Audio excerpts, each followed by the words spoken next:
नमस्कार, आप देख रहे हैं न्यूज टीवी इंडिया। मैं हूं आपके साथ स्नेहा सिंह और शुरुआत करेंगे आज की बड़ी खबरों के साथ। खबर आ रही है दिल्ली से। बता दें, बिहार की कला और संस्कृति को अश्लीलता के नाम पर बदनाम करने वालों के खिलाफ अब राज्य सरकार ने मोर्चा खोल दिया है। बिहार पुलिस ने सार्वजनिक स्थानों, बसों और समारोहों में, आपको बता दें, अश्लील और दोहरे अर्थ वाले भोजपुरी गाने बजाने वालों पर सख्त कानूनी कार्रवाई के निर्देश जारी कर दिए हैं। इस फैसले का स्वागत करते हुए केंद्रीय मंत्री चिराग पासवान ने दिल्ली में यह भी कहा कि बिहार सरकार का यह निर्णय बिल्कुल सही है और स्वागत योग्य भी है।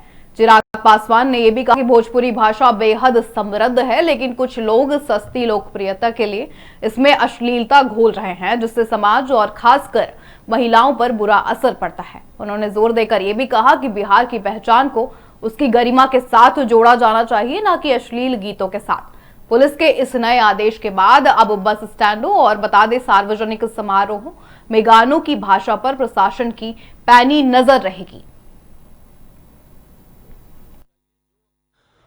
जो मुझे लगता है ये सही फैसला है और ये होना भी चाहिए। मैं बार बार बोल रहा हूँ, भाषा की मर्यादा भले वो संस्कृति से जुड़ी हुई हो, संबोधनों से जुड़ी हुई हो, हमेशा ऐसी रहनी चाहिए जो आने वाली पीढ़ी को कुछ सिखाए। ऐसे में मेरा राज्य कई बार इस बात को लेकर बदनाम होता है, मेरी भाषाएं इस बात को लेकर बदनाम होती है कि इस भाषा में ऐसे अश्लील गाने बनाए जाते हैं। ऐसे में लोकसभा विधानसभा के चुनाव में भी इस बात को लेकर काफी चिंताएं हर राजनीतिक दल की थी। मुझे लगता है ये सही समय पे लिया गया सही फैसला है बिहार सरकार का। मुझे लगता है ये सही फैसला। बुलेटिन में रुक करते हैं अगली खबर का। बता दें, कांग्रेस सांसद इमरान प्रतापगढ़ी ने सरकार की कार्यप्रणाली पर बड़ा हमला किया है और उन्होंने कहा है कि आरोप भी उन्होंने लगाया कि सरकार लोकसभा में चर्चा से लगातार भाग रही है।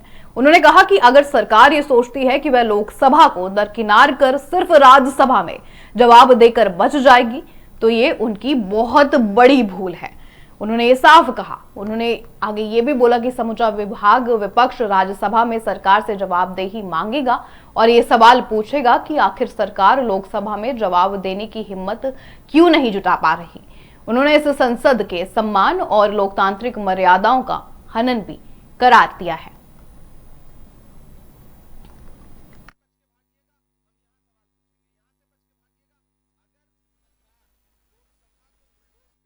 राज्यसभा में जवाब देकर के बचना चाहती है तो राज्यसभा में पूरा विपक्ष सवाल पूछेगा कि आप संसद की गरिमा को तार तार क्यों कर रहे हैं, आप लोकसभा में जवाब देने की हिम्मत क्यों नहीं जुटा पा रहे हैं। हम राज्यसभा में ये सवाल पूछेंगे, आप वहां से बच के भागिएगा, हम यहां सवाल पूछेंगे, यहां से बच के भागिएगा, सड़क पर सवाल पूछेंगे। अगर सरकार लोकसभा को बुलडोज। रुक करेंगे अगली खबर का। दिल्ली की मुख्यमंत्री रेखा गुप्ता ने सस्टेनेबल इकोनॉमी यानी सतत अर्थव्यवस्था और जिम्मेदार विकास की आवश्यकता पर जोर दिया है। प्लास्ट इंडिया प्रदर्शनी के दौरान मीडिया से बात करते हुए मुख्यमंत्री ने यह साफ कहा कि विकास केवल संख्या में नहीं बल्कि गुणवत्ता और जिम्मेदारी में दिखना चाहिए। उन्होंने कचरा प्रबंधन और संसाधनों के रिसाइकलिंग के महत्व को भी रेखांकित किया है और कहा है कि हमें यह सीखना होगा कि चीजों का दोबारा उपयोग यानी रीयूज कैसे किया जाए। मुख्यमंत्री ने विश्वास भी जताया कि इस प्रदर्शनी के माध्यम से पर्यावरण के अनुकूल तकनीक और गुणवत्तापूर्ण विकास के नए रास्ते भी खुलेंगे। मुख्यमंत्री ने सतत आर्थिक विकास का ये मंत्र दिया है। आप अपनी टीवी स्क्रीन पर देख सकते हैं किस तरह से रेखा गुप्ता लगातार इसके बारे में जानकारी देती नजर आ रही हैं।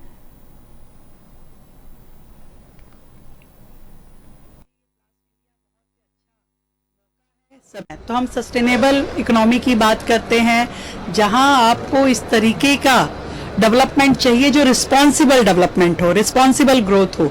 और प्लास्ट इंडिया की इस एग्जीबिशन में हम देख पाएंगे कि किस तरीके से रीसाइक्लिंग, रीयूज ऑफ प्लास्टिक का एक इतना बड़ा डोमेन यहाँ दिखाया गया है, जहाँ पे आप पब्लिक यूटिलिटी की चीज़ों से लेकर के बड़ी बड़ी इंडस्ट्रीज में यूज होने वाले प्लास्टिक को रीयूजेबल उसको दिखाया पूरा प्रोसेस। उन मशीनों का एग्जीबिशन है यहाँ पे, जहाँ लगभग 80 देशों से मैन्युफैक्चरर्स यहाँ आए हुए हैं, जिन्होंने अपना यहाँ पे प्रेजेंटेशन दिया है। पूरे देश से यहाँ व्यापारी आया है और मुझे लगता है कि भारत में जिस तरीके की विकास की हम सोच रखते हैं, उस सोच को पूरा करने के लिए ये प्लास्ट इंडिया बहुत ही अच्छा मौका है सभी व्यापारियों को, सभी ट्रेडर्स को, सभी इंडस्ट्रियलिस्ट को देखने के लिए और सस्टेनेबल ग्रोथ के लिए भारत में और दिल्ली में हम इसका पूरा। खबरों में आगे बढ़ते हैं। कांग्रेस के वरिष्ठ नेता और सांसद शशि थरूर ने संसद में विपक्ष के नेता यानी एलओपी को बोलने की अनुमति न दिए जाने पर कड़ा ऐतराज जताया है। बता दें, थरूर ने कहा है कि एलओपी को अपनी बात रखने का पूरा मौका दिया जाना चाहिए। उन्होंने तर्क दिया कि विपक्ष के नेता जिन विषयों या तथ्यों का हवाला दे रहे हैं वे पहले से ही पब्लिक डोमेन यानी सार्वजनिक क्षेत्र में मौजूद है। ऐसे में उन्हें सदन के भीतर बोलने से रोकना अनुचित है। थरूर ने इसे संसदीय लोकतंत्र की स्वस्थ परंपराओं के विपरीत बताया है। तो ये बड़ा बयान शशि थरूर की तरफ से आया है। उन्होंने साफ अपनी प्रतिक्रिया रखी है। उन्होंने दो टूक इस मामले पर अपना बयान दिया और कहा कि किसी भी तरह से किसी भी प्रक्रिया से रोकना ये अनुचित नहीं है। पहली बात ये, मुझे माफ कीजिए, मैं पूरा सुबह यहाँ नहीं था। मैं मतलब पार्लियामेंट में था लेकिन क्लिनिक में था, एक्सरे कर रहा था। उसके बाद अस्पताल जाना पड़ा, कास ले आना पड़ा। मुझे कोई मतलब हमारी पार्टी की बातचीत में मैं पार्टिसिपेट भी नहीं कर सका। मुझे मत पूछिए प्लीज। लेकिन एक विषय है कि it's a question of principle कि एलओपी को बोलने की जरूरत होनी चाहिए। He should be allowed to speak and what is more, he is quoting a matter that is already in the public domain. It is already published in a magazine. So it is no longer an unpublished item. It is published in the magazine. He is quoting it, and all he wanted to do was to make his point and then move on to other issues in the president's address. By raising such a big objection and not allowing him to speak, a much larger problem has been created than needed. Bulletin में रुक करते हैं अगली खबर का। भारत के रक्षा मंत्री राजनाथ सिंह ने आज दिल्ली के साउथ ब्लॉक में एक विशेष पर्वतारोहण अभियान दल को हरी झंडी दिखाकर रवाना कर दिया है। बता दें, ये टीम दक्षिण अमेरिका की सबसे ऊंची चोटी फतेह करने के लिए अर्जेंटीना रवाना हो रही है। इस दल में आपको बता दें NIM और JIMWS के जाबाज पर्वतारोही शामिल हैं। रक्षा मंत्री ने टीम के सदस्यों से मुलाकात भी की और उनके साहस की सराहना भी की है। साथ ही उन्होंने ये भी कहा है कि ऐसे अभियान न केवल शारीरिक क्षमता को परखते हैं बल्कि देश का गौरव भी और बढ़ाते हैं। साथ ही आपको बता दें, भारतीय टीम का ये मिशन अंतर्राष्ट्रीय स्तर पर भी देश के पर्वतारोहण कौशल का प्रदर्शन करेगा। इस मौके पर सेना के वरिष्ठ अधिकारी और रक्षा मंत्रालय के प्रतिनिधि भी वहां पर मौजूद रहे हैं।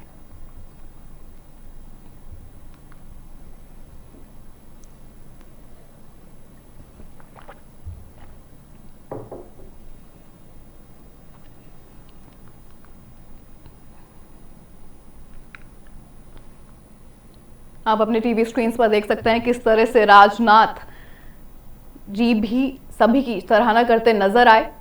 उन्होंने मिशन माउंट की सराहना की और कहा कि ये शारीरिक गतिविधियों के लिए भी उतना ही फायदेमंद है, साथ ही देश के गौरव के लिए भी ये बहुत बड़ी बात होती है। रक्षा मंत्री ने पर्वतारोहियों के साहस को सराहा है। उन्होंने सभी की खूब सराहना की। साथ ही उन्होंने सेना के प्रशिक्षित इंस्ट्रक्टर रचेंगे अर्जेंटीना में इतिहास, ऐसे बड़े बयान भी सामने आए हैं।